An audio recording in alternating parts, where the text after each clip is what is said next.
Peace has returned to northern Uganda. The guns have gone silent, and the government is now focusing on improving people's lives through programs that aim to increase household incomes and promote socio-economic development. For nearly 20 years, people in the region suffered under the violence caused by the Lord's Resistance Army, LRA, led by Joseph Kony.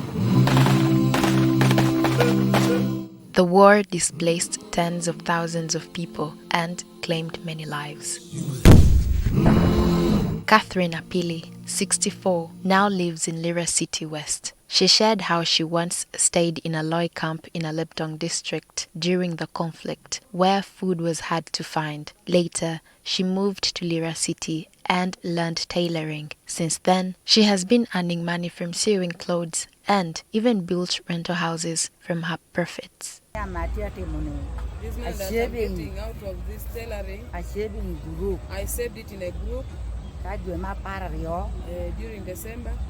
I get this man, I built some little house.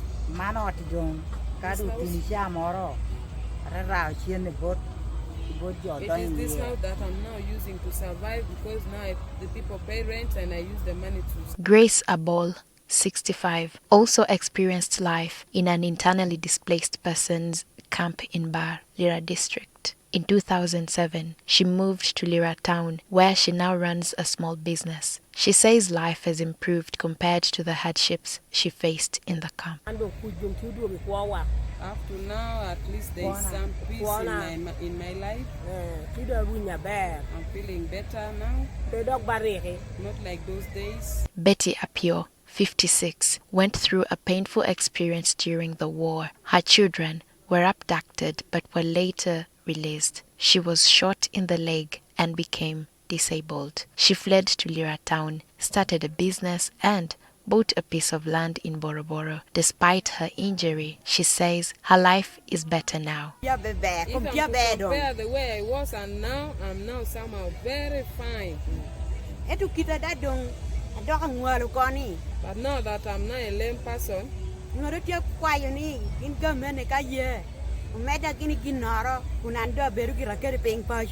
pleading to the government that if they can at least give me some little I had on the capital I have to help me with the kids at home. Francis Abola, chairperson of Otuke District Local Government, said that when the war ended and people returned from their camps, they had no food, no clothes, and no homes. But now, many are productive and can meet their families' needs. He added that some people have built permanent homes. However, he noted that some areas still face challenges, especially where floods occur. Natural disasters constantly befall the district so much. And currently, most people are aware that the district is already waterlogged.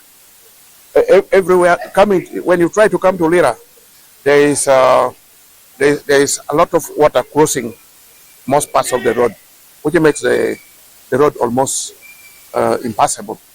For about 2 decades, that loss impacted greatly, not only on the infrastructure, but also on the peace dividend, on the social welfare, on the mindset, on the work method, on the relationship, the social cohesion in the region. But in most parts of northern Uganda, people have now settled peacefully. The government is currently focusing on the Parish Development Model, PDM, to support development.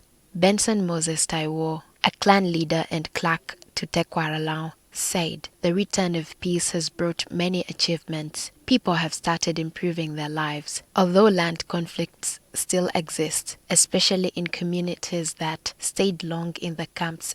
Traditional community-based reconciliation efforts are now taking place at those levels where traditional leaders can come in to mediate for peace. Many things have improved. Access to water and sanitation has become better in most places. Many villages have grown into trading centers, which was not the case during the war. Peace has allowed communities to develop. Taiwo also mentioned that the region was left behind in Uganda's economic growth for many years, but now signs of industrialization are visible. For example, Lira City has a designated industrial park, and there are ongoing discussions with investors to set up industries that will process agricultural products. This is seen as a way to create jobs and improve livelihoods in the region.